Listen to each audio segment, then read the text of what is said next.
Good day, grade 12 learners. Welcome to today's Life Sciences lesson. My name is Vedika Maraj, and this lesson is brought to you by the Gauteng Department of Education in collaboration with the Sibono Discovery Center.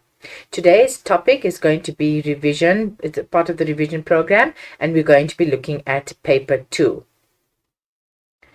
So paper 1 was written this morning, and I hope that you all did well and that you all answered to the best of your ability and that you were prepared well for the lesson. So I just want to remind you with regards to the revision lessons, we can't go through all the topics and all the subtopics in our life sciences syllabus in this short lesson. However, I'm going to try to, it's myself, I'm alone in this lesson today. I'm going to try my best to give you some exam tips and to go through very important information and just enjoy the session.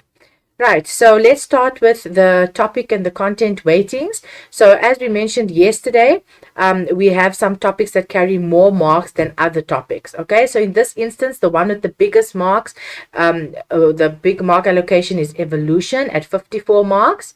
Then we've got genetics and inheritance at 48 marks.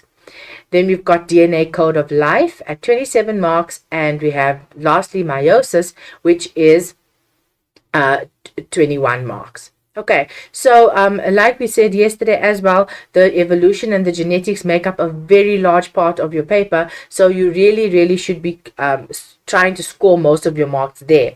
However, DNA is also a question that has 27 marks, and it can be really 27 marks that you can get, because if you go through enough past paper questions on DNA, code of life, you're really going to see a little pattern of the kind of questions that are asked, because generally similar aspects are asked, okay, every year. And then same with meiosis always has those little things, that places where you can always score marks, like the naming the different phases. If they give you a diagram of one of the phases, you must be able to name them, you must be able to draw the phases, be able to label them. They could ask you something about non-disjunction and variation, okay, but we'll go through it. But I just want to indicate that as much as I'm giving you this order and we're talking about looking at the mark allocation, it doesn't mean that DNA and meiosis should be disregarded or held in any less regard compared to the other two topics. Okay, right, so let's get right into it. And there we have the resources again. I'm just going to pause again for a few seconds for you to scan the QR code if you didn't manage to do so yesterday. It's the same link as yesterday. And then just a reminder of all the different resources that you will be using or you have been using throughout the year, and to prepare yourself for the examination. Right, so evolution, like we said, 54 marks, like a third of your question paper, really large amount. And here we have from the examination guideline everything that you need to know. So like I said, I'm not going to go through everything today, but you do need to know all of these. Evidence for evolution, sources of evidence for evolution, sources of variation, theories of Lamarck and Darwin. You need to know who these people are, you need to know what their theories are, you need to know how to explain them, and you need to know how to apply them. Then we have punctuated equilibrium, artificial selection, speciation, and human evolution. Okay, so this 54 marks that can be spread along all of these. They could ask you some of them or all of them. Okay, so make sure that you really understand this.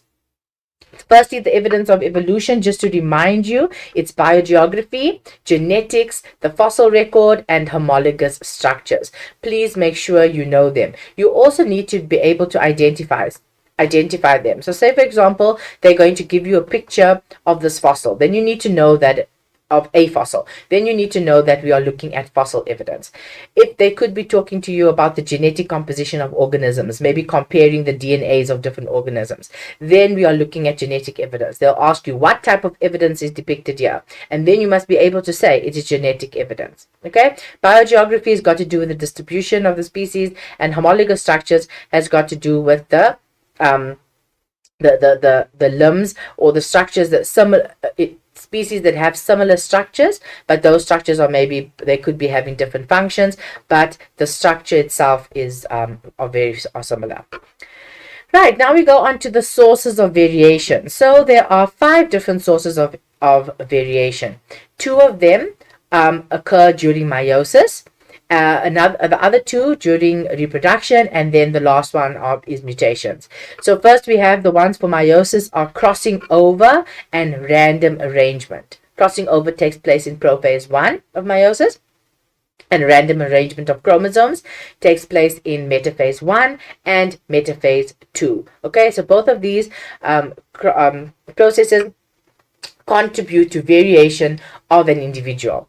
And then we also have random fertilization and random mating that is forming part of reproduction. And then we can also have mutations. Mutations can also be a reason for or source of variation. Then I've got this little goodie over here that is going to assist you. You can remember that when you want to remember sources of variation, you remember CRRRM, and then it stands for crossing over, random arrangement, random fertilization, random mating, and mutations.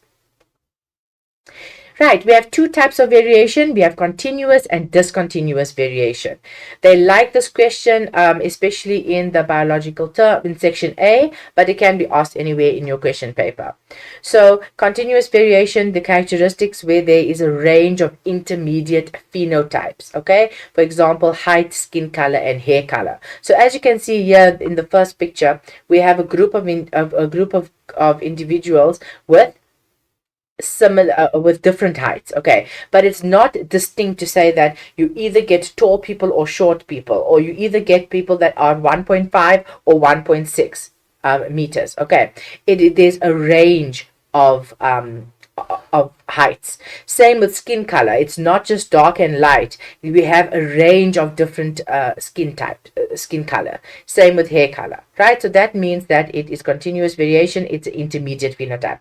Whereas discontinuous variation is when we have distinct categories. For example, blood groups. You are either blood group A, blood group B, blood group AB, or blood group O.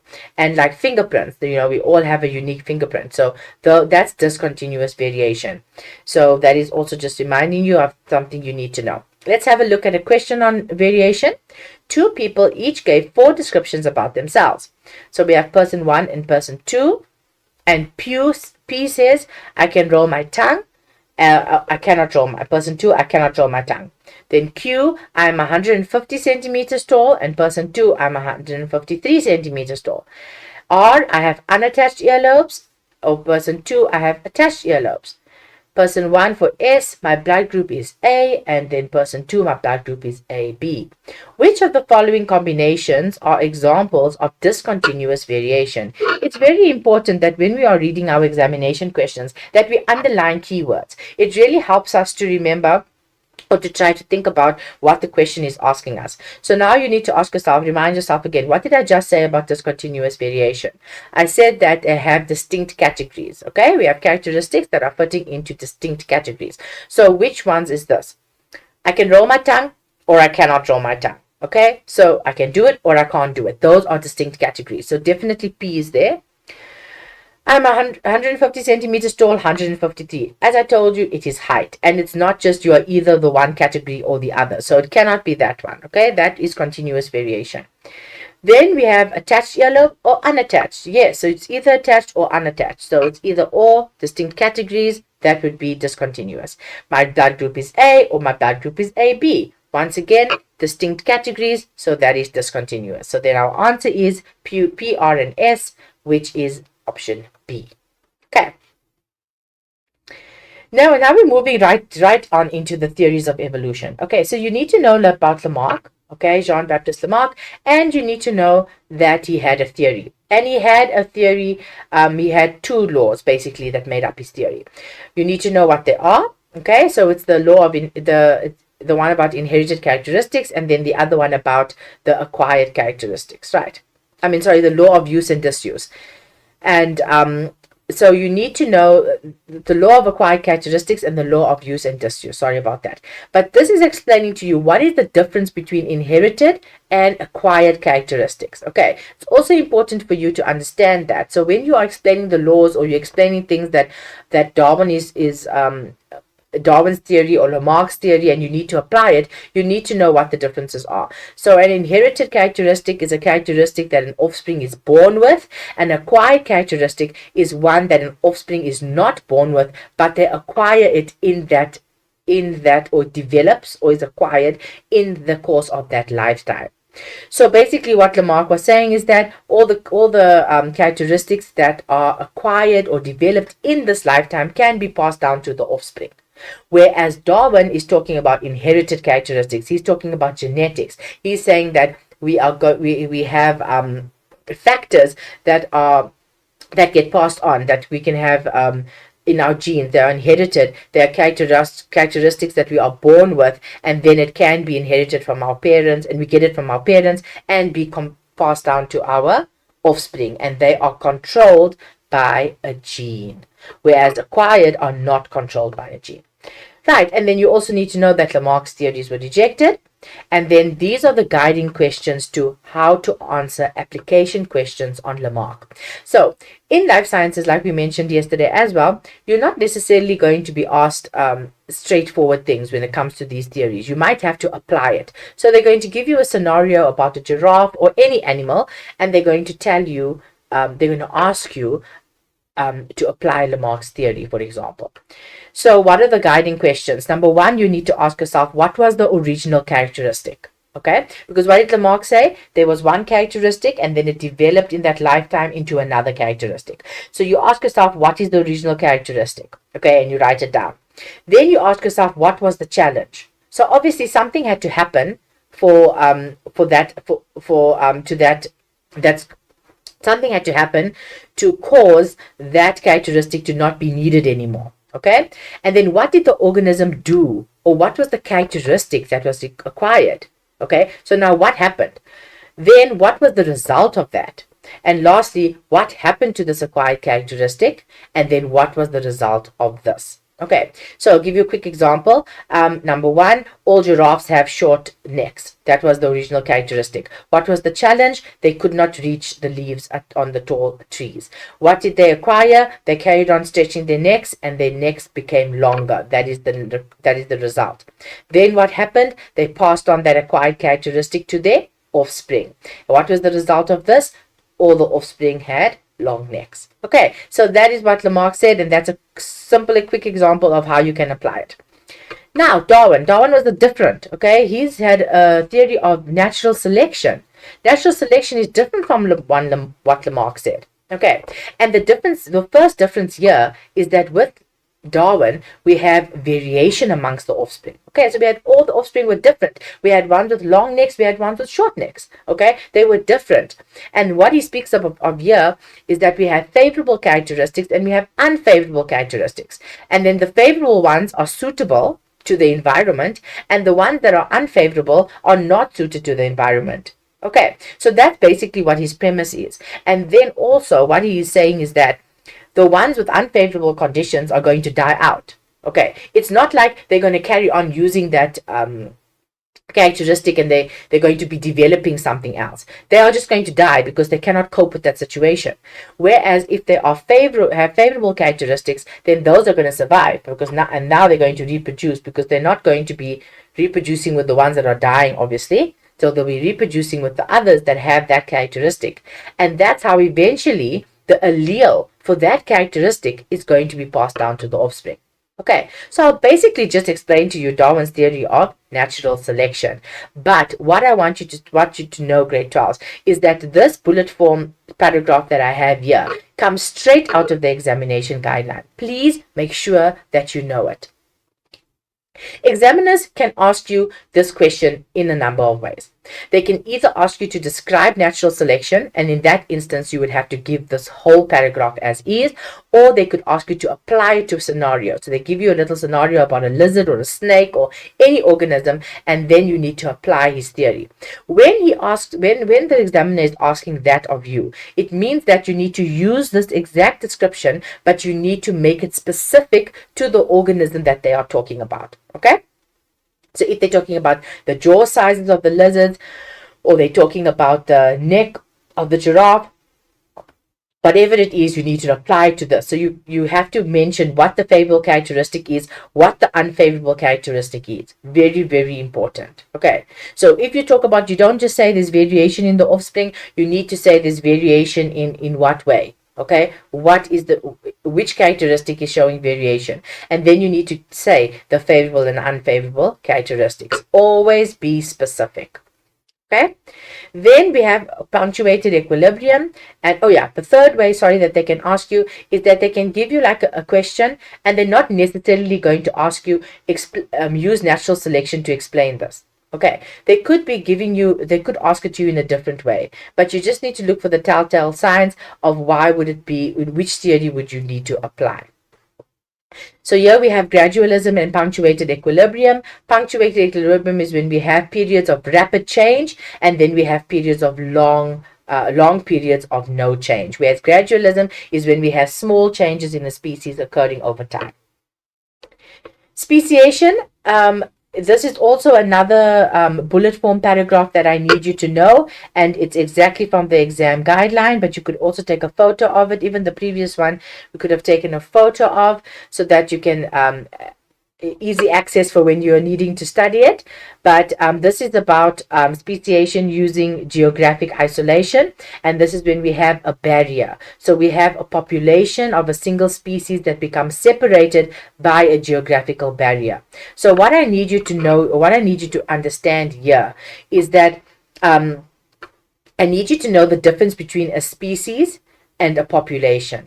Okay, so because if you get that wrong over here, you're going to get the question wrong. Okay, because it's not the species that gets split, it is the population of a species that gets split.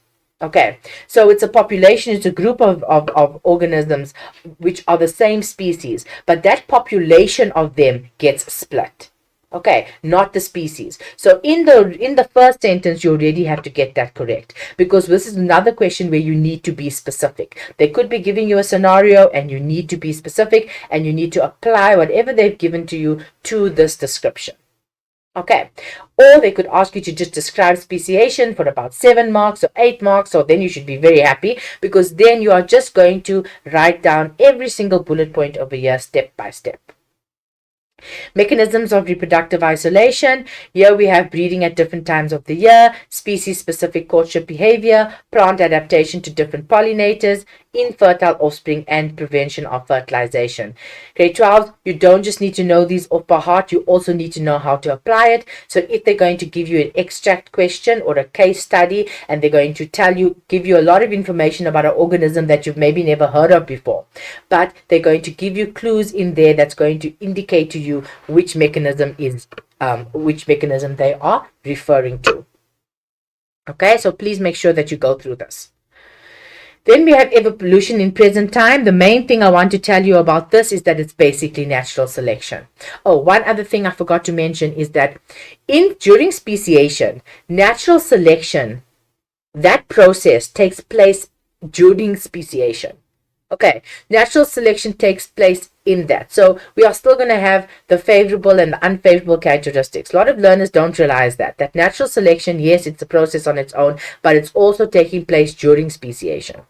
Now, evolution in present time is also natural selection, but it's about, why we're talking about present time is that what we mean by that is that it's happening in a shorter period of time. Okay, where we can actually be seeing it happening because of usually it's in diseases, okay, where we can see this happening, and when we talk about antibiotic resistance. Please make sure you know it, you know how to apply it.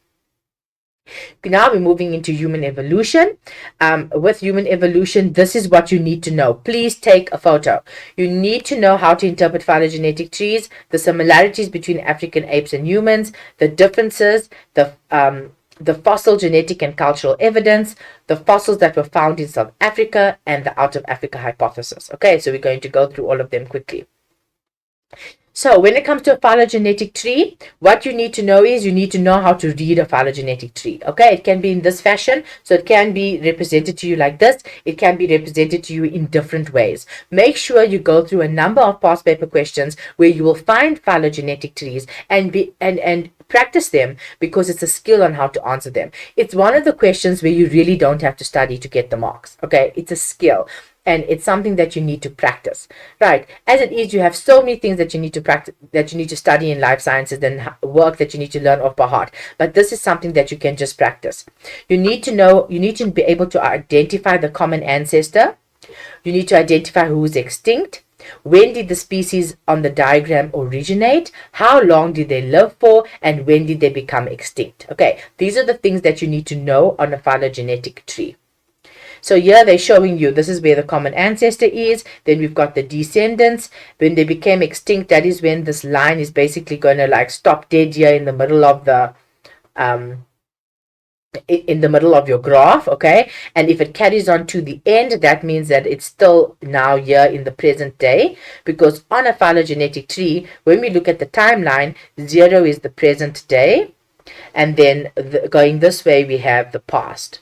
Okay, so if the line is going to continue to 0, that means that that species is still in existence. Okay. Right, one other thing, how do you calculate how long the species lived for? Then you would take when did they originate, and you subtract when did they become extinct, and that's how many million years they were living for. Right, so here's a question that comes from the May-June paper, this year's paper, and can you see this phylogenetic tree is a little bit different, okay? This one is going from the bottom up. You read it from the bottom up, and this one doesn't have a timeline. So what is this known as? It's known as a phylogenetic tree, but it's also known as a cladogram. And you give the genus that gave rise to the Australopithecus A. Okay, so we go to Australopithecus A, it's over here, and then what is the genus that gave rise to it? Okay, so what is the ancestor that came before that? It is Ardipithecus. And when we are looking at genus, what are we looking at? We are looking at the family name. Okay, so here we've got the genus that we have over here. We have Australopithecus, which is a genus. We have Homo. Okay, that's also the genus, and we have gorilla, right? And then we have Pan. So those are all genera. Okay, one genus, many genera. The letter that represents the most recent common ancestor for both H. sapiens and H. erectus. Okay, so we go to the Homo sapiens, and we go to the Homo sapien over here, and we go to the Homo erectus. Which one is the most recent common ancestor? So what you do is you take your ruler, you take your pen, and you just draw a line to when those two met earlier on, to the two lines where they meet earlier on, and then we get to C. That is the common ancestor. So C is the most recent common ancestor of Homo sapiens and Homo erectus. Name two species that existed at the same time as Homo erectus. Okay, so here's Homo erectus. What are the two species that existed at the same time? So we go and look at that line. So this line between here and here, which are the other species that were there? So we can just draw a line, and you can see where they are. Draw a line, you're hitting that one, then you're getting to this one, and you're going across there. Okay, so it's basically Pan troglodytes, gorilla, most recent common ancestor of Homo sapien and Homo neanderthalensis. Okay, so here's Homo sapien, Homo neanderthalensis. This one is also the one that they are saying, this one over here is also the one that we are considering, okay, to be in existence at the same time. Give one, so it's where you look for this kind of one, you need to look for the overlaps. So it can be on any phylogenetic tree, you can still look for the overlap. Give one example of the fossil of Australopithecus africanus that was found in South Africa. Okay, this is something that you need to know.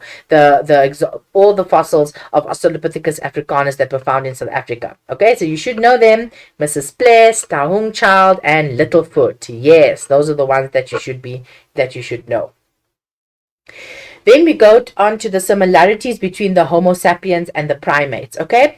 Now for grade 12, for this one, you really can use your body to be able to remember this. Okay. So let's quickly go through them. I'm going to do the first one: large brain or cranium compared to their body mass, eyes in front, binocular or stereoscopic vision. Then we have freely rotating arms. You can do this in the exam. Okay. And then we have longer upper arms. When we're talking about the upper arm, grade 12s, we are talking about this part. This is an upper arm. So they have longer upper arms. Elbow joints allowing the rotation of the forearm. 5 fingers and flat nails instead of claws. Okay, and they have fingertips with fingerprints.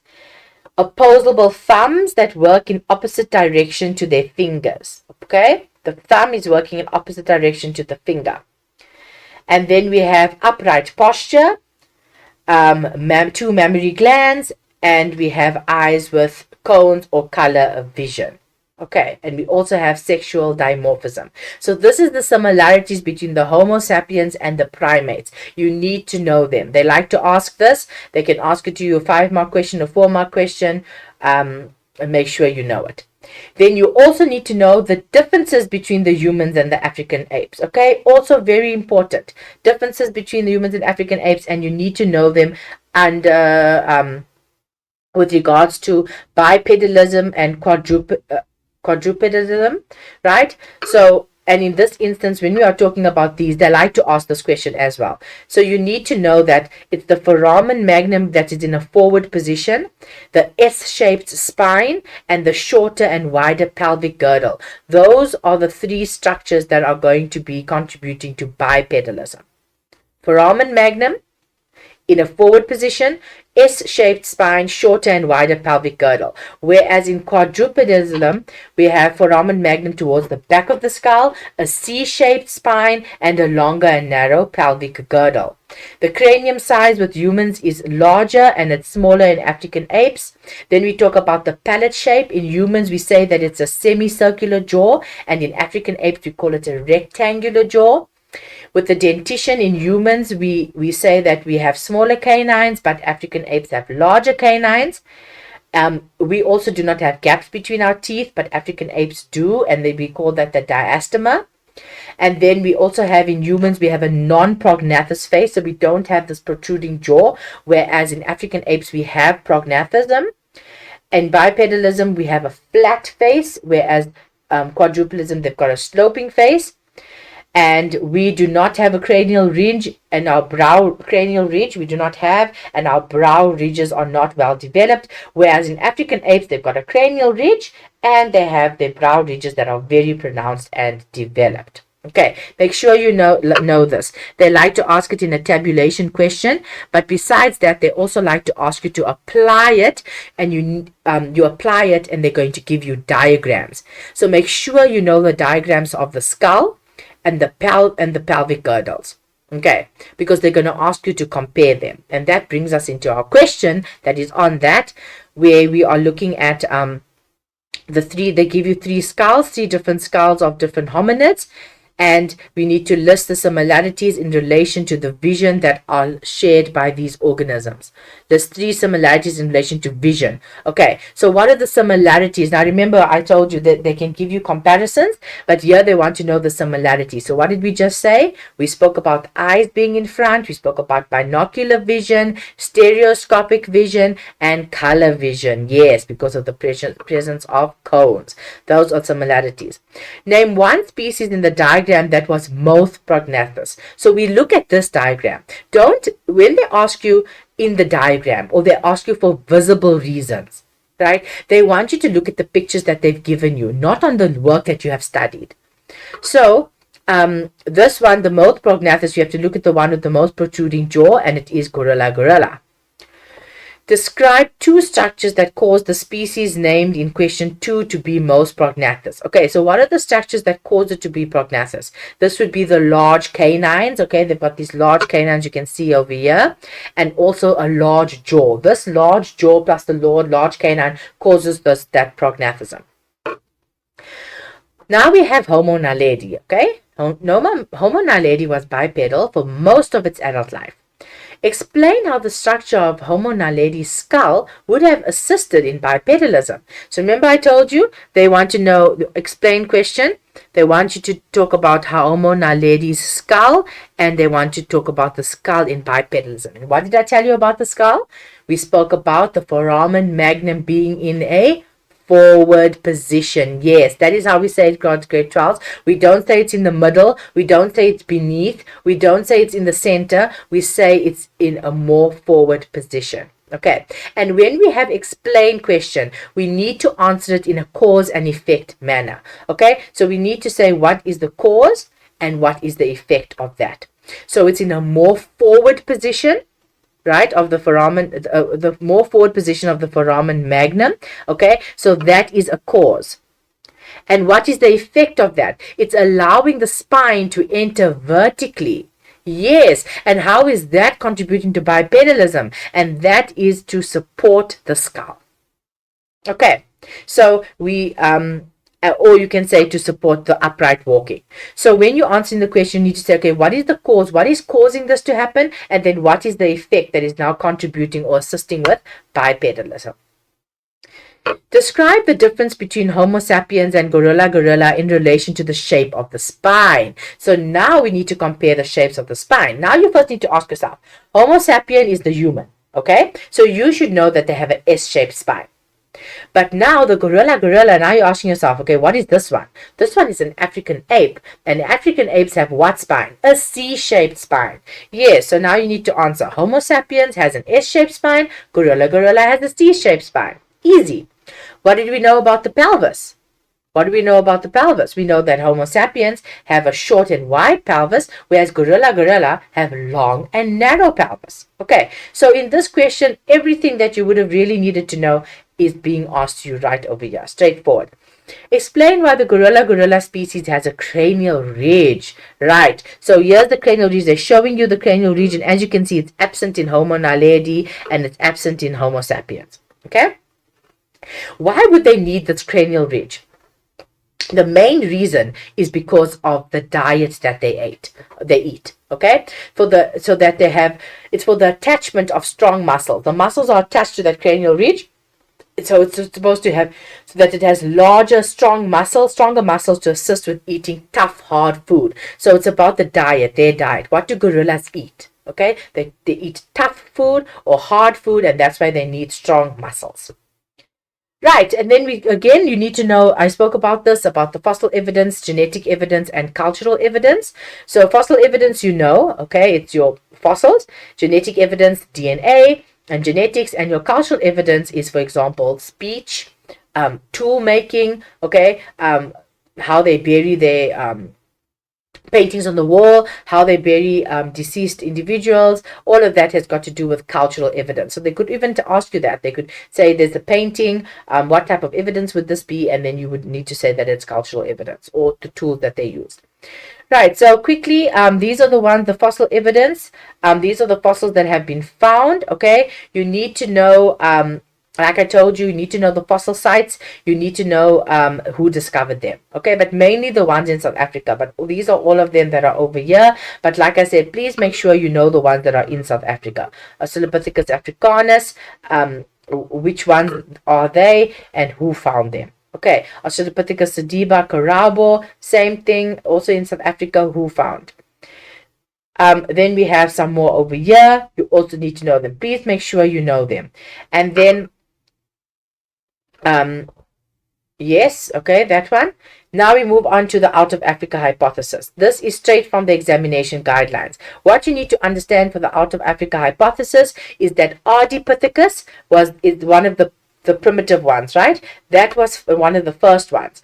They were found in Africa only, whereas Australopithecus and Australopithecus was also found in Africa only.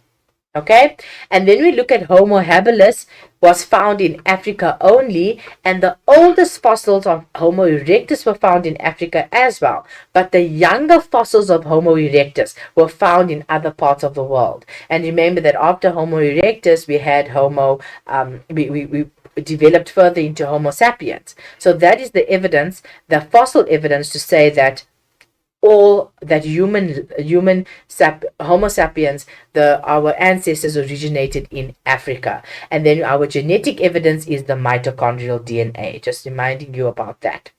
Right, moving into genetics. Okay, but before that, you see evolution, a lot of work. Okay, it's a lot of study work. It really is. But really, if you can go through a lot of past paper questions, you will see that the questions that I did today even are very similar to the kind of questions that you can be asked. Okay, so please make sure that you prepare well. You study and you prepare well. Genetics and inheritance. We have these topics, okay, kind of questions that they can ask you. What do you need to know? You need to know the terminology, Mendel's laws, sex-linked inheritance, pedigree diagrams, sex determination, dihybrid crosses, and monohybrid crosses. Okay, this is a little bit more detail on everything that you need to focus on. It's from the examination guideline. Terms. Okay. In life sciences, there are so many terms. We get that, right? And there's also terms that are similar. And these are the terms that we have seen over the years that learners confuse. So please make sure that you know the difference between these and you don't confuse them.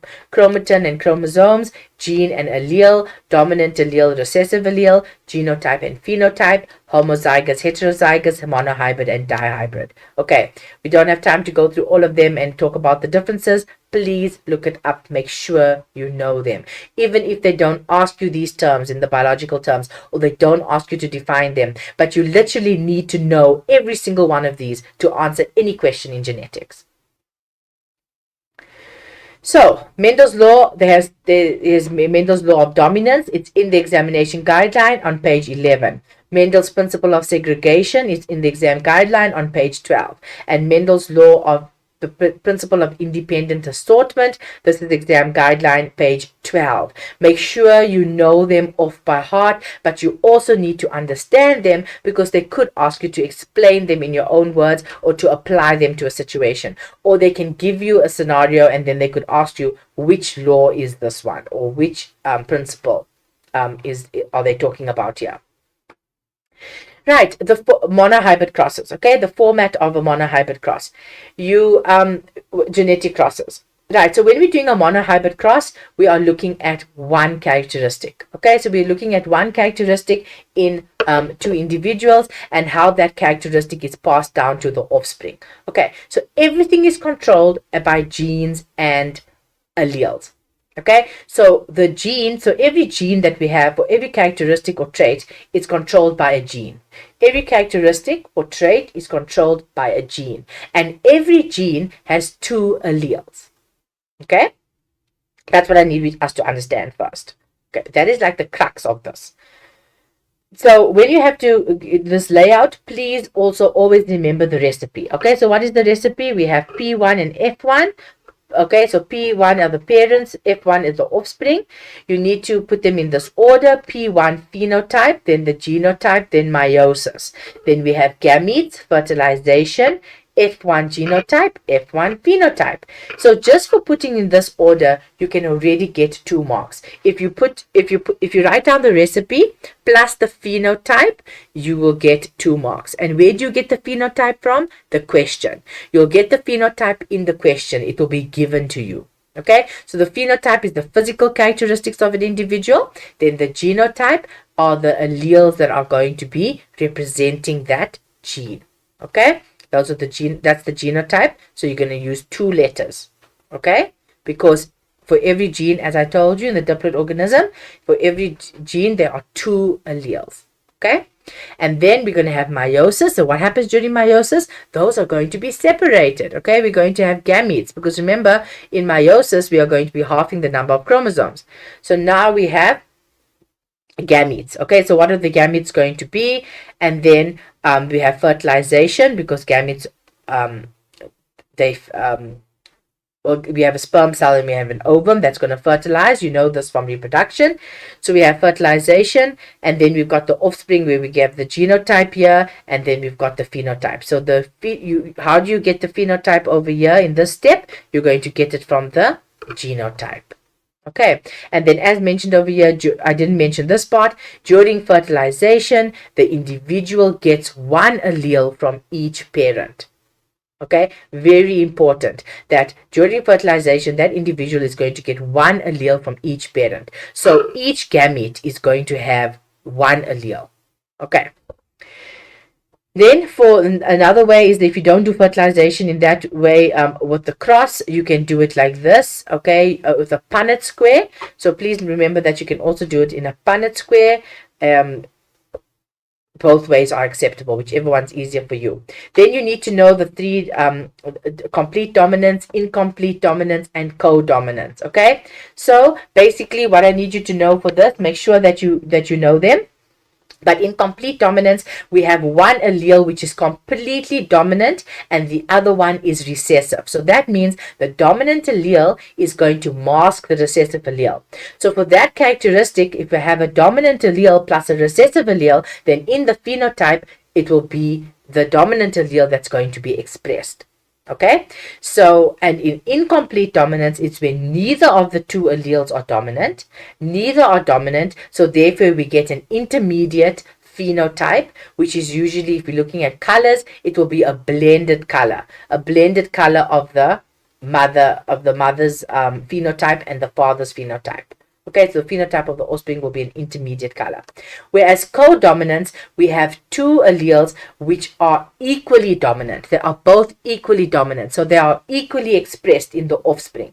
So if there are two different colors that are seen, each parent is a different color, the offspring is going to have both of those colors equally. Okay, and that is showing us the next picture over there. Okay. So these are examples. You need to know them as well, and you need to know how to do genetic crosses with them. So when we're looking at complete dominance, we are going to have the same letters, but we're going to have one capital letter and one small letter. Whereas in incomplete dominance, we are going to have different letters, all capital, but we're going to have different letters for each characteristic, for each different characteristic, or each allele rather. Whereas in co-dominance, we are going to be having also the same as in incomplete dominance. Okay, so make sure you know that. Then we move on to sex determination. You need to know the female and the male karyotypes. Okay, so here we have a human male karyotype and a human female. So as you can see over here, we have the sets of homologous chromosomes, right? Okay, and then as you know, we have 46 chromosomes in a human cell. Okay, you should know that in a diploid cell we have 46 chromosomes. 22 of them are called autosomes. Okay, and 22 pairs, which are 44. So 44 of them are called autosomes, and the gonosomes are the 23rd pair. Okay, and yeah, the 23rd pair, and those are the ones that are going to determine the sex. Okay, and there is a 50% chance of having a boy and a 50% chance of having a girl. The other thing you need to know via grade 12, that in a male, the gonosome, there's an X and a Y chromosome. That's what makes the individual a male. So the gonosomes are going to determine whether the individual is a male or a female. And in a female, we have an X and an X. We have two X chromosomes. And that is what makes this individual a female. Okay, so this one's a female and this one is a male. So I need you to know that we have 22 autosomes and we have 2 gonosomes. We have 22 pairs of autosomes, so we have 44 autosomes and we have 1 pair of gonosomes, which means it's 2. So the 44 plus the 2 is equal to the 46. Okay, and in a gamete we have half. Okay, in a gamete we have half.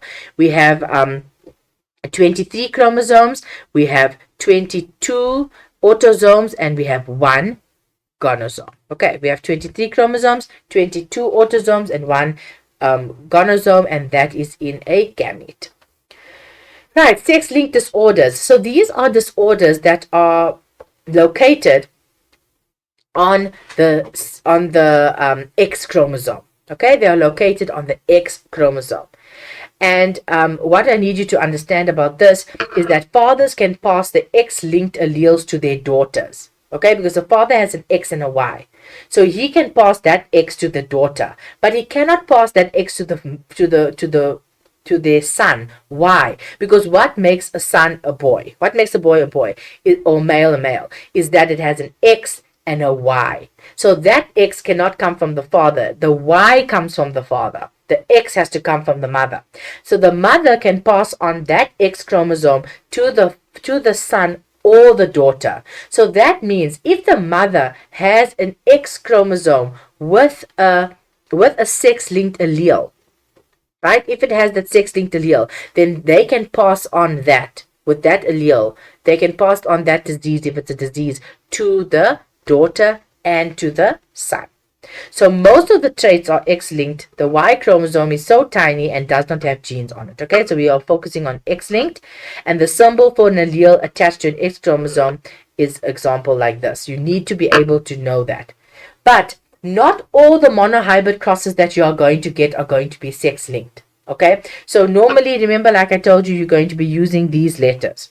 Okay, for complete dominance, for example. But with sex-linked inheritance, we are still talking about monohybrid crosses. We are still talking about dominant and recessive alleles, but you're going to write them like this. You're going to put the X and a Y for a male. You're going to put the X and the X for a female. Okay, please remember that. But please, very important, grade 12s, not all of them are sex-linked. There are two that you need to know. It's hemophilia. This is the one. Okay, that is the one sex-linked inheritance that you need to know, and color blindness. So what do I mean by that is that you need to know.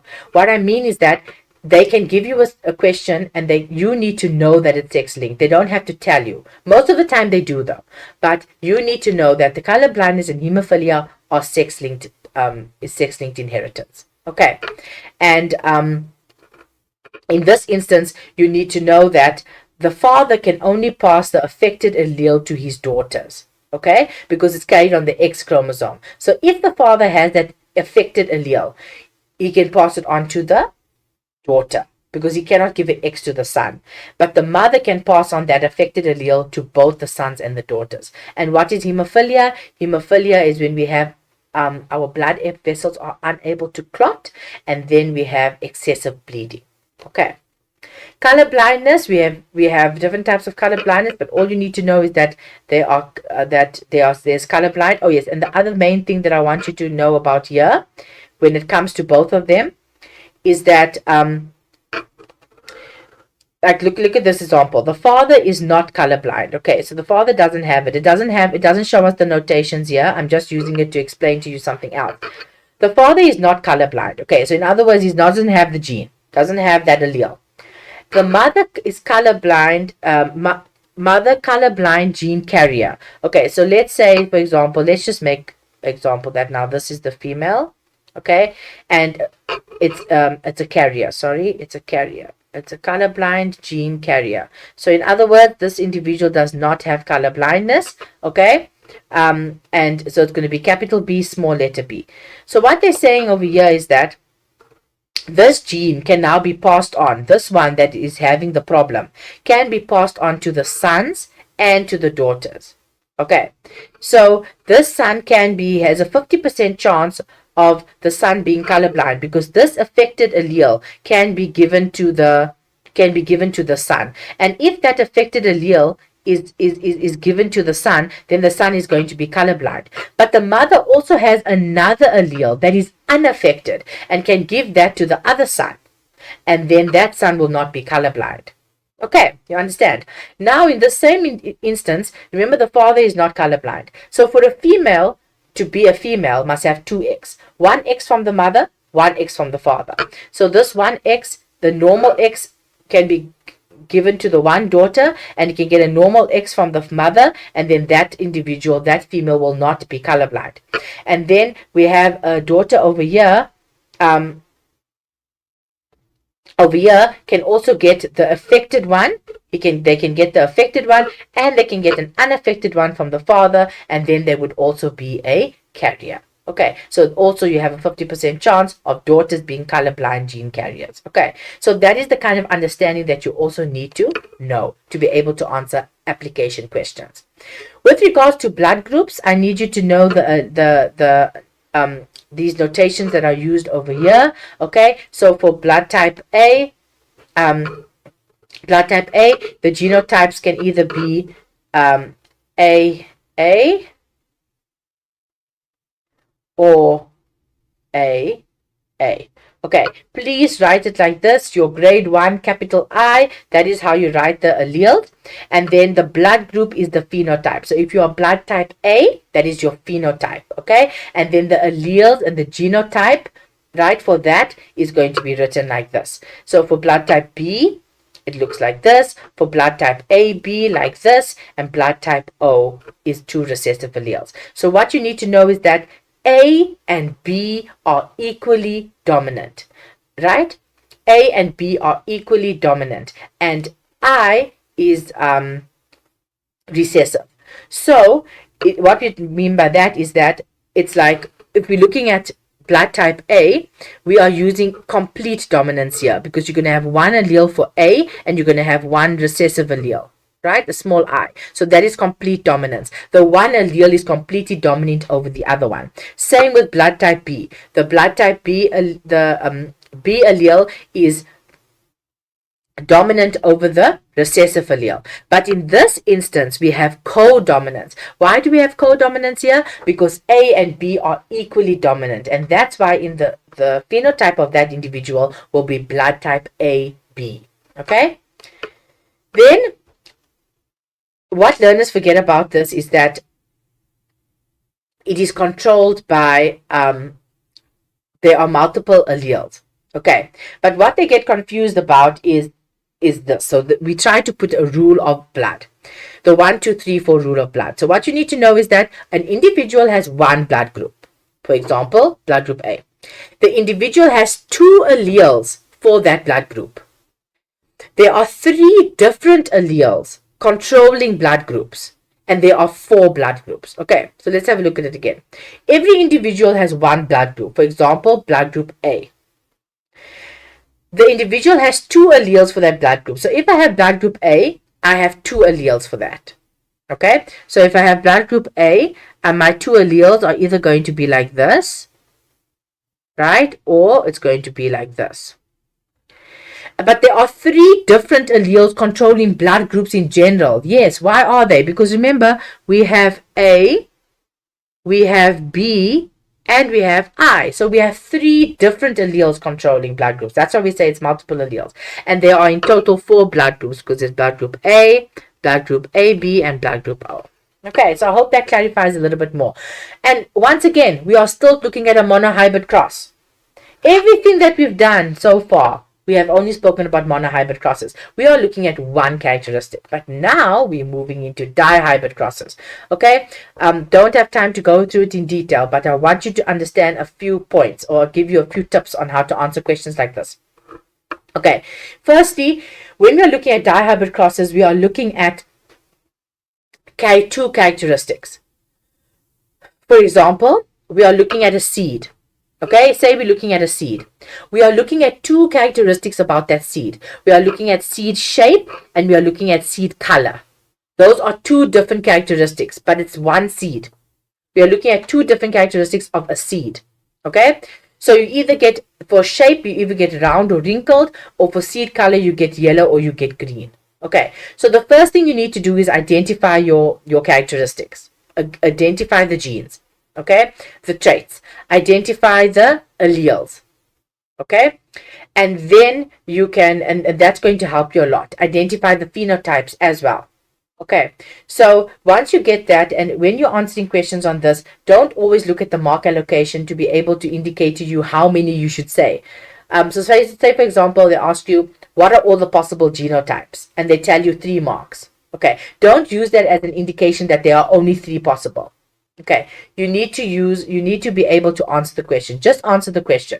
Don't really look at the mark allocation when it comes to this kind of questions, because they could ask you for the phenotype, which is 2 marks, the phenotype of a parent, and it would be 2 marks, all or nothing.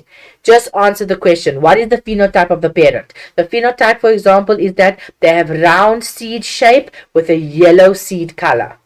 Be specific, be precise.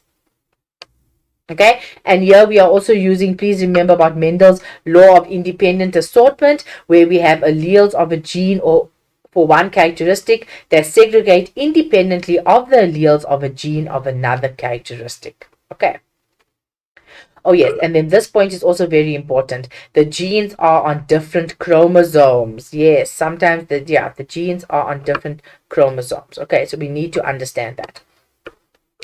Now we look at pedigree diagrams. Okay, so the main thing I want you to remember now when we're doing pedigree diagrams, that not all pedigree diagrams are sex linked.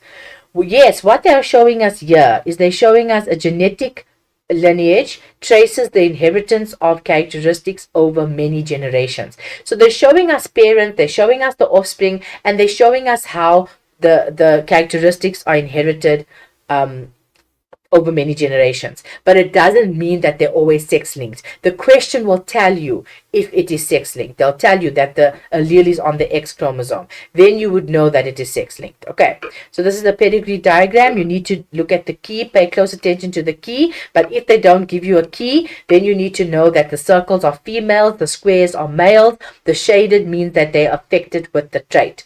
Grade 12, always be specific. If they tell you what the trait is, the effect is, they can tell you it's cystic fibrosis, for example. So if the person has cystic fibrosis, then don't say the affected person. You say individual with cystic fibrosis. For example, this one.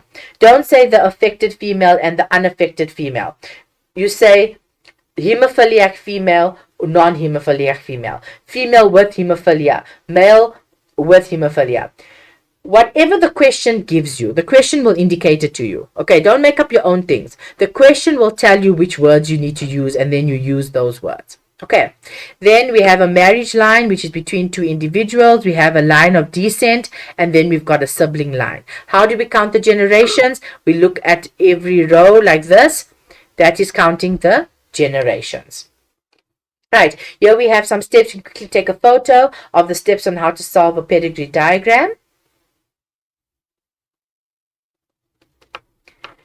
Okay, and now we're going to do a question. Cystic fibrosis is a genetic disorder caused by a recessive allele. Okay, and they're showing us that it must use B. Grade 12. If they give you the letter, use the letter that they give you. Don't use your own letters. Okay, use the letter that the question is giving you. The examiner wants you to use small letter B. Cystic fibrosis is a genetic disorder caused by a recessive allele. The pedigree diagram below shows the inheritance of cystic fibrosis in a certain family. Okay, so before we even look at the questions, I want us to analyze this pedigree diagram. So what do we have here? We've got males without cystic fibrosis. So you see how they're saying it. Okay, so we need to say it the same way. We have females without cystic fibrosis. We have males with cystic fibrosis and females with cystic fibrosis. Then we've got generations. How many generations do we have here? What did I say you do? You count the rows. So we have 1, we have 2, and we have 3. Yes, so we have 3 generations. Okay, and then you can look at all of the individuals. But let's get into the questions. How many generations are represented by the diagram? Okay, so we already answered that question. It's 3. Give the genotype of individual 9. So now you go to individual 9 and you look at what individual 9 is. Now, what is going to inform you on what a genotype is? What's going to inform you of what the genotype is? It is the phenotype. So you go to it's a circle, it's a shaded circle, which means it's a female with cystic fibrosis. Okay, so now you need to use the thing, and it tells you that it's a recessive, is caused by a recessive allele. So this individual, in order to have the characteristic or the disorder, in the phenotype, they're going to have 2 recessive alleles. So it has to be BB. Okay. Right. Now they're saying, explain why, because can you see here, it's both 2 recessive alleles. There's no dominant allele to mask the characteristic. That's the reason why, to mask the recessive, sorry. So that's the reason why this individual has cystic fibrosis. It has 2 recessive alleles. Explain cause and effect. Explain why individuals 5 and 6 must be heterozygous. So 5 and 6, let's locate 5 and 6. Here's 5 and 6. 5 and 6 are the parents to 9. Right? So they're telling us that they are heterozygous, but they want you to explain why they are heterozygous. So let's have a look at it. Whenever you're looking at, whenever you want to do questions like this, you always need to look at the offspring. What are the offspring on 5 and 6? They have offspring that have the characteristic, right? And what do you know? They have the disorder. What do you know about individuals? They get one allele from the mother and one allele from the father. So that recessive allele came from the parent, right? So then you know that the one parent has to have a small letter b and the other parent also has to have a small letter b. They must have the recessive allele. But the block is also showing you, the block in the circle is showing you that they're unshaded, which means that they do not have the disorder, which means they cannot be homozygous recessive. So they have to have a dominant allele.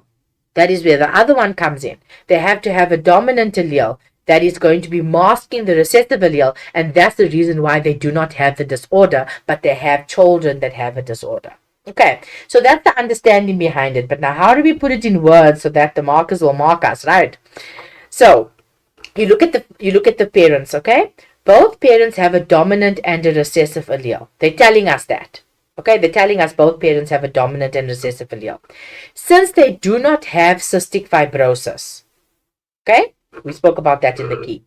They have children 8 and 9 with cystic fibrosis who received one allele from each parent. Okay, so it's an explained question. You're stating the obvious. They could, in this question, they told you that the parents were heterozygous. But even if they didn't tell you, you'd be able to work it out the way I showed you now. Okay, so that's how you answer the question. Now they're saying, using the letters B and capital B and small b, once again, they're telling you to use the letters. Don't use your own letters. Do a genetic cross to show the inheritance of cystic fibrosis when heterozygous parents are crossed. So they're saying they are heterozygous. So what is going to be the genotype? That's heterozygous. So we have two heterozygous parents. We write P1, phenotype. You see what I have there? Male with cystic fibrosis. Female without cystic fibrosis. We don't have to say the male and female part. You just need to say with cystic fibrosis, without cystic fibrosis, right? And then you've got the genotype. And just because you are indicating here that it's a male and a female, it doesn't mean that you must have X's and Y's grade 12s. You see, this is a classic example. They did not tell us that cystic fibrosis was the X-linked disorder. Therefore, sex-linked disorder. Therefore, we do not have X's and Y's. So we have the genotype here, heterozygous, capital B, small letter b, heterozygous, capital B, small letter b, and then we've got meiosis, we have our gametes, we have fertilization, we have the F1 genotype, okay? Then you write them out. Now they're saying they just want us to show the inheritance of cystic fibrosis, okay? Then in the phenotype, you need to say how many do you have? 3 without cystic fibrosis, 1 with cystic fibrosis. Okay, or you can be asked to, you can do it with the genetic, with the Punnett square. That is also not a problem. But grade 12, what I want to show you over here, and what I want to indicate to you is that you must read the instruction of the question. The question could ask you for your answer or your phenotype or your genotype. They can ask you for a ratio. They can ask you for a percentage. They can ask you for proportion. If they're asking you for a ratio, then you must be able to say it's the phenotypic ratio. Then like this one, we have a 3 and a 1. So our ratio is 3:1. Always in the simplest form. If they're going to ask us for a percentage, then this percentage will be 25% with cystic fibrosis and 25% without. Okay? And if they have to ask you for a proportion, so when we are looking at proportion, we are usually looking at a fraction. But whatever you do, it must be in its simplest form. Okay? Right. That's what you need to do. So you look at the question. This one did not ask for anything. It didn't specify whether it wanted a ratio or a percentage or a fraction. So therefore, in this answer, they chose to write it like that. But even if you, I just want to double check. Using letter to show the interpretation. Yes, it doesn't tell you what. So you could have used percentage, you could have used, or you could have used ratio. Those are the more common ones I want you to use. Unless they ask you for the proportion, then you would use a fraction. Okay. Right, now we're moving on to DNA and RNA. Sorry, not DNA and RNA. DNA code of life. And what you need to know here is you need to know the structure and the location of DNA and RNA. You need to know DNA replication, DNA profiling, protein synthesis. This is making up 27 marks. What are the possible questions they can ask you here? Terminology, interpretation of diagrams, tabulation, descriptions, calculations. Okay, these are the questions that they can ask you. So let's look at the structure of DNA and RNA. You need to know that DNA has the deoxyribose sugar, RNA has ribose. DNA is double-stranded, but the shape, the strand, it is double-stranded, but the shape is a double helix. Okay, you must understand that, grade 12s. Okay, if they're asking you for the shape of DNA, it's double helix. Yes, it is double-stranded, but the shape is that it's a double helix. Okay, and then RNA is single-stranded, DNA is long and RNA is short, and the DNA, the monomers of DNA and RNA are nucleotides. The only difference is that in the monomer of in the nucleotide of DNA, we have thymine. We have thymine. We have thymine. Sorry. Thymine instead of uracil. In RNA we have uracil, and then we also in the nucleotide of DNA we have deoxyribose, and in RNA we have ribose. Okay, that's the difference between the nucleotides. And then we can see the structures over here. Double stranded, that means this one is DNA. Single stranded, RNA. DNA replication. Okay, you need to know this, grade 12s. You need to know the double helix unwinds. Okay, it has to unwind first. So the DNA double helix, it unwinds, and the hydrogen bonds between the nitrogen bases break, and the DNA strand unzips. It has to first unwind before it can unzip. Okay, each original DNA strand serves as the template on which the complement is built, and the free nucleotides build a DNA strand onto each of the original 2 DNA strands by attaching to their complementary nitrogenous bases, and this results in 2 identical DNA molecules. Each molecule consists of 1 original strand and 1 new strand. Grade 12, you cannot say we have 2 identical strands here, okay, because we don't. Remember, we had an original DNA molecule. Okay, it's double helix. It unwound, then it unzipped. Then we had we had a template. Okay, we had each original strand. Now we've got strands. Okay, because one DNA is made up of 2 strands. One molecule made up of 2 strands. Now we've got 2 strands. Then what happened to these 2 strands here when they opened up is that the free-flowing nucleotides came and joined up there in their complementary bases. Okay, they attached there. So now we are getting 2 identical molecules. Now we have formed 2 identical molecules. So in essence, in the end, we've got 4 strands altogether. We cannot say that we have 2 identical strands now. Okay, we have 2 identical molecules. The molecules is the same as the original molecule. Protein synthesis. Protein synthesis is different from DNA replication. Replication is when we are replicating DNA. Okay, so we have the 2 strands, like I said, they join up, you're going to have 2 identical molecules. But in protein synthesis, it's different. We are making proteins here, and during transcription of protein synthesis, we are going to make mRNA. Okay, so where learners get confused is that they are thinking that transcription is the same as DNA replication. Don't get confused between the two. Transcription is a phase of protein synthesis where mRNA is made. DNA replication occurs during interphase of meiosis when the DNA is replicated. Okay, so coming back to this with protein synthesis, you need to know transcription and translation from the exam guideline. Word for word from the exam guideline. Grade 12, they love to ask this question. 4 marks or 5 marks. Describe the process of transcription. Describe translation. Or they can give you a question and they can ask you what process is happening here. You need to know it's transcription, and then they need to they'll ask you describe the process that you mentioned. Okay, so transcription takes place in the nucleus. Okay, and we have we have the DNA double helix once again. It's going to unwind. It's going to unzip. Okay, why does it unzip? Because the hydrogen bonds break. It's going to unwind. It's going to unzip, and then one strand, only one strand, is going to act as a template. Okay. And the free RNA nucleotides from the nucleoplasm are going to form the mRNA. And then that mRNA is going to leave the nucleus. Now, the learners always ask me, ma'am, why can't DNA just go and... Remember, DNA has the code for which protein must be formed. DNA has the code for which protein must be formed. Okay, that carries the gene. Now the learners ask me, now, why must mRNA be formed? Why can't DNA just go and give the code out? Because remember, the proteins are not going to be formed in the nucleus. They're going to be formed in the cytoplasm. So what is the function of this mRNA?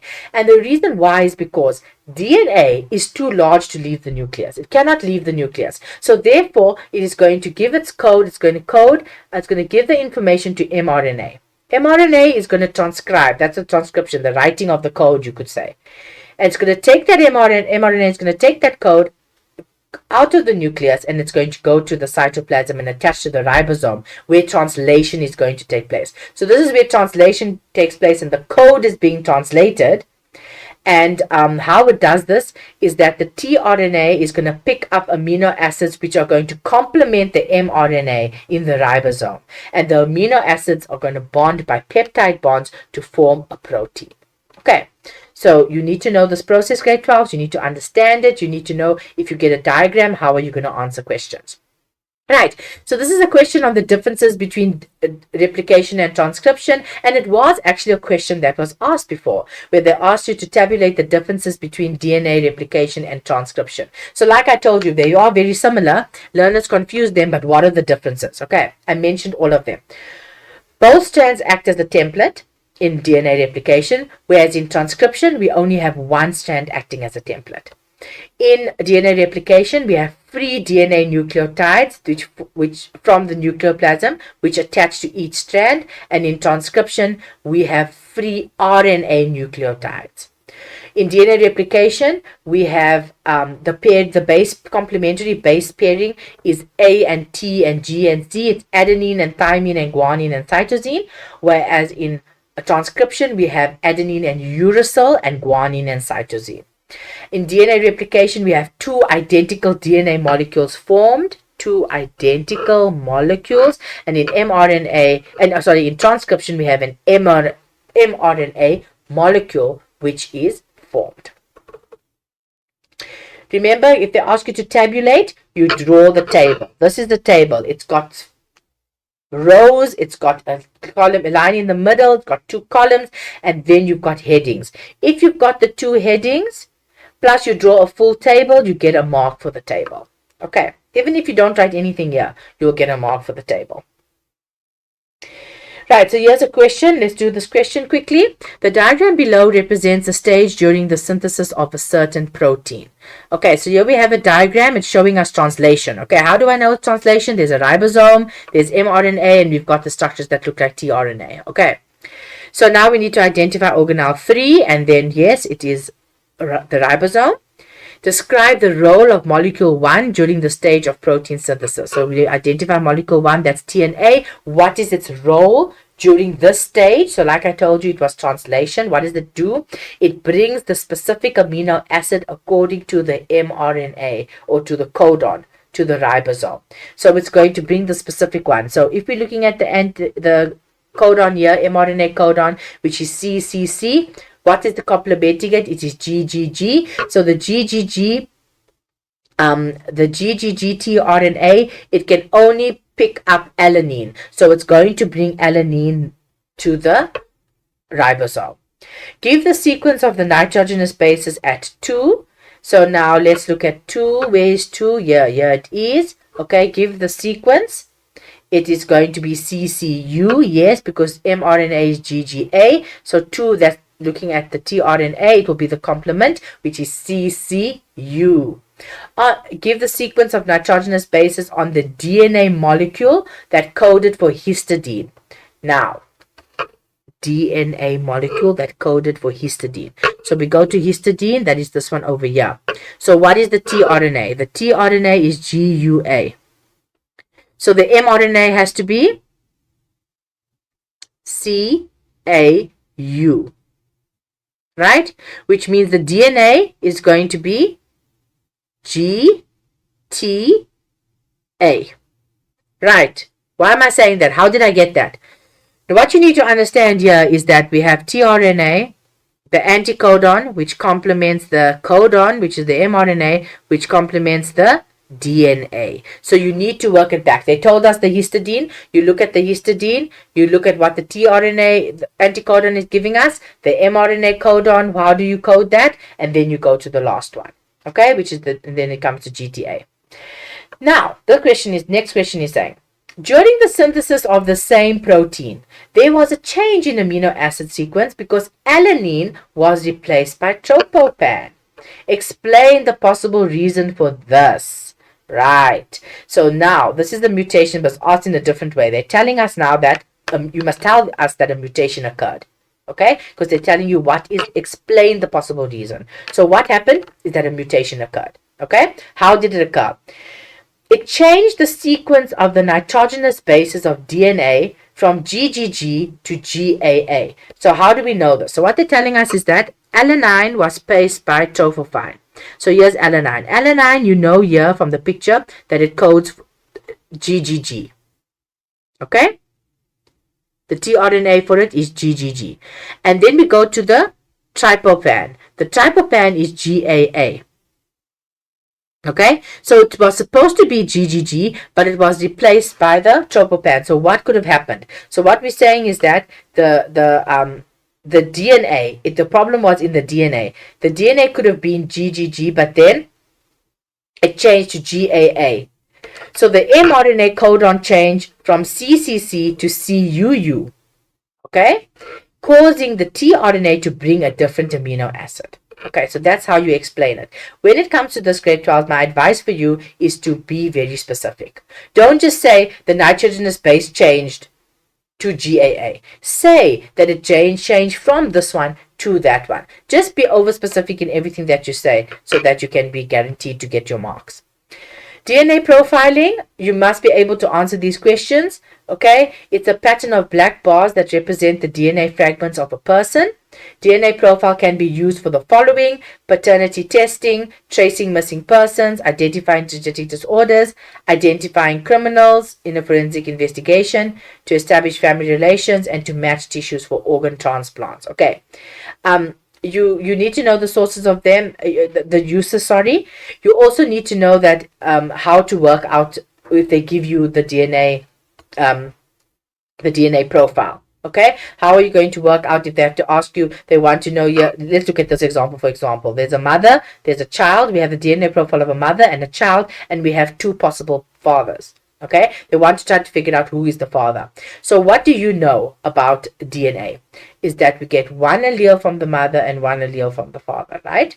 I mean, you know that, okay? But what we also, and then when we're looking at the bands, we also need to see that we get 50% from our mother and 50% of our father. Everything that we made up of, we have 50% of our mother, 50% of our father with regards to our genes, right? Our DNA.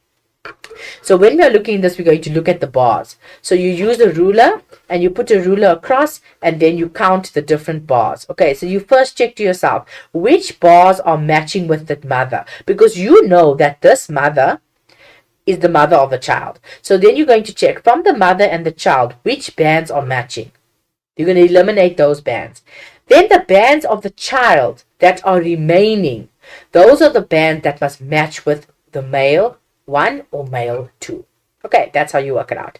And if it's a crime scene, for example, and they tell you that there was DNA of a suspect that was found, then you need to match them exactly. Okay, you have to see now from the suspects which one of these bars, which one of these DNA profiles are going to be matching that of the the evidence that was found, the DNA profile of the evidence that was found. Key points to remember for this section before we move on to our last topic. History of the discovery of DNA molecules. So we need to know about Watson and Crick and Franklin and Wilkins and what were their roles. Structural differences between DNA and RNA. The differences between DNA, mRNA, and tRNA are important. You must differentiate between DNA replication and protein synthesis. Transcription and translation must be learnt by heart. DNA profiling is very important for application. Paternity testing involves both parents and the child, and the uses and interpretation of DNA profiling you need to know. Right, then the last topic for today is meiosis. It is 21 marks, and for this one, you need to know the different phases, okay? The different phases of meiosis. You need to know the biological importance. Let's look at that one. This is the last one, the biological importance. Crossing over introduces genetic variation. It ensures that the sex cells have a haploid number of chromosomes. Okay. And also important to remember is that before meiosis begins, we have DNA replication that takes place. This results in each chromosome consisting of 2 chromatids joined by a centromere. The terminology for meiosis that we need you to know. This is commonly asked in question 1.2. Please make sure you know them. Take a quick photo. Also, one of these things where to understand meiosis, you need to understand these words, these terms. Right, so here we have what happens during interphase. Okay, during interphase, we have DNA replication that occurs. Each chromosome will now consist of 2 chromatids joined by a centromere. DNA replication helps to double genetic material to be shared equally during cell division. Okay, and then we've got unreplicated and replicated chromosomes. Unreplicated are single chromosomes that appear in the cell before DNA replication takes place. This is what they look like. And then once DNA replication takes place, they look like this. Okay. The phases of meiosis. Grade 12s, I need you to know it. We don't have time to go through all of them. Okay, but you need to know them. Please make sure that you know what happens in every single phase. We have interphase first, where we told you DNA replication takes place. Then we've got prophase 1. I'm going to just mention the main events that take place. So, firstly, there are 2 stages of meiosis. Okay, there's the first division and the second division. In the first division, we have prophase 1, metaphase 1, anaphase 1, telophase 1. And in phase 2, we have prophase 2, metaphase 2, anaphase 2, and telophase 2. In prophase 1, the main thing that's happening here is crossing over. You need to know the process of crossing over. You need to be able to describe how it happens, and you need to know that it happens in prophase 1. Okay, and what is the importance of it? It's that genetic material is shared and exchanged. Genetic material is exchanged, and it contributes to genetic variation. What happens in metaphase 1? We have homologous chromosomes that line at the equator. Okay, we have homologous chromosomes or pairs of homologous chromosomes that line at the equator. And they are also, it's random, it's a random arrangement, and that's what also contributes to variation. What happens in anaphase? In anaphase, we have these homologous chromosomes which are split. Okay, they are pulled to the poles via the spindle fibers which contract. They then pull the homologous chromosomes apart, and the chromosomes are then moved. During anaphase 1, they are moved to the poles. Then we have telophase 1 over here. Okay, and then we've got prophase 2. So now we have 2 cells. And now what's happening in these 2 cells? In prophase 2, there is no crossing over. Then in metaphase 2, remember I told you we have 2 cells. So in those 2 cells now, what's happening is that they have random arrangements of chromosomes at the equator again, but now they are single. Okay, they are single. They are not double. Then in anaphase, we have the separation once again in anaphase 2, and in telophase 2, we now have 4 cells. Okay. Please make sure you know them. Mind the Gap is a very nice resource to use that explains very nicely what is happening in every phase. Then quickly on non-disjunction. Non-disjunction, and what is the consequence of this? Spindle fibers fail to separate during meiosis. So what we showed you here is during anaphase. So it can happen in anaphase 1 or it can happen in anaphase 2, where they fail to separate. Okay, members of one pair of homologous chromosomes fail to become separated during anaphase 1. It can also happen in anaphase 2. If there is non-disjunction of chromosome pair 21 in humans, it leads to the formation of an abnormal gamete with an extra copy of chromosome number 21. Okay? Two gametes receive an extra copy of the affected chromosome, and two gametes lack that chromosome. Okay, so remember, 4 gametes are formed at the end. Okay, so because of this one pair that is not going to separate, it will result in 2 of the gametes having an extra copy and 2 gametes that have 1 less. So what happens now is that when we have Down syndrome, it's when the organism is now going to have, the individual is going to have 47 chromosomes. And how many did I tell you we have earlier in a cell? 46. So this individual is going to have 47 chromosomes because they have an extra copy of chromosome number 21. But that can only happen if the gamete with the extra chromosome is going to fuse with a gamete with a normal number of chromosomes. Why am I saying that? Because the gamete with the extra chromosome is going to have 24. The gamete with the normal chromosome are going to have 23. And 23 plus 24 is 47. And that's going to lead to the Down syndrome. So not all non-disjunction is going to lead to Down syndrome. And if they're going to ask you to explain something, you need to understand that the Down syndrome is not just going to happen because there's an extra chromosome that happened because of non-disjunction. The non-disjunction has to first occur on pair 21, right? That's the first thing. It has to occur on pair 21. Then it has to be that gamete with the extra chromosome fusing with a normal gamete, okay? And it also, yes, and it has to happen on pair number 21. So that's the only way. So when you read the questions, please read very carefully, because non-disjunction can occur on any chromosome number and it will have different effects. Okay, but Down syndrome is one you also need to know. Now let's look at a question quickly. That's going to take us to the end of my presentation. The diagram below represents metaphase 1 of meiosis. Okay, metaphase 1. Identify part B. So we look at the diagram, part B, that is showing us the outer circle, which is the cell membrane. Grade 12, it is not the nuclear membrane. The nuclear membrane is the one that disintegrates early on in meiosis. Okay. It disappears early on in meiosis already. So now it's going to disappear and the chromosomes are going to be held by the cell membrane. State one function of part A. So part A is the centrosome and it produces spindle fibers. Explain the contribution of metaphase 1 to natural selection. Oh, I love this question. And look at this.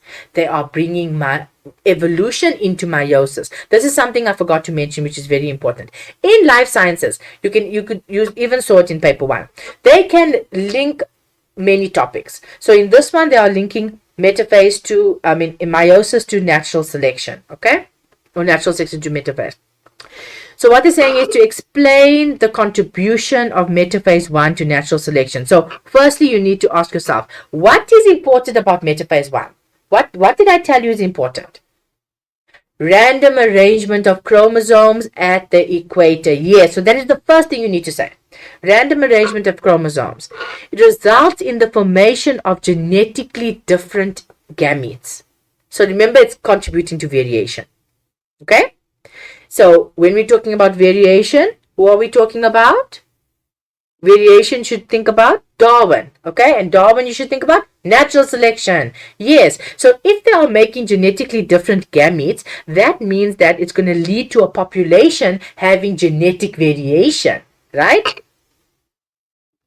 Which will cause some individuals to have favorable characteristics and some to have unfavorable characteristics. And when the environmental conditions change, those with the favorable characteristics will survive and those with the unfavorable characteristics will die. Okay, so that's how we bring it in.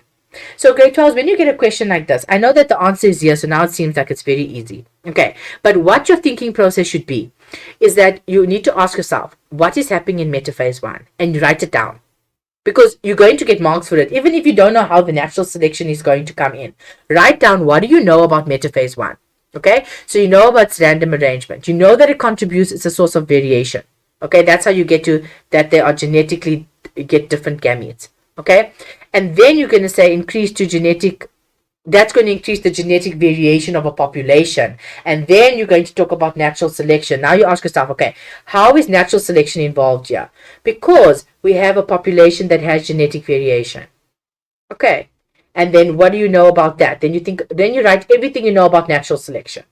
Okay, then you could still get a lot of marks there, even if you didn't make the link between genetically different gametes and genetic variation.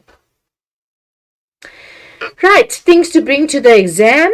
We have a compass, why, and a protractor. Why do I want you to have that? Because you could be drawing a pie chart. You need a ruler so that you can read off from the graph. You can read off, to do your DNA profiling. You need a ruler with numbers. You need to read off your phylogenetic tree. Okay, you need to read off graphs that they give you.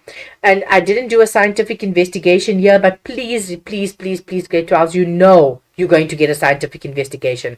Please make sure that you go through them. Majority of the time, they like to ask scientific investigations regard on evolution in paper 2.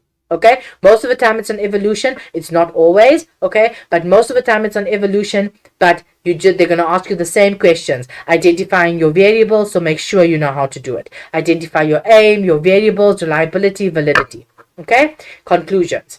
You need to bring pens. Please remember, bring extra pens, pencils, erasers, and a calculator. Don't forget your calculations as well. They can also be in paper 2. Right, so grade 12s, that's all from me. Good luck. Thank you for watching this lesson. Good luck for your exams. I really hope that you do well, study hard, and see you next time. Goodbye.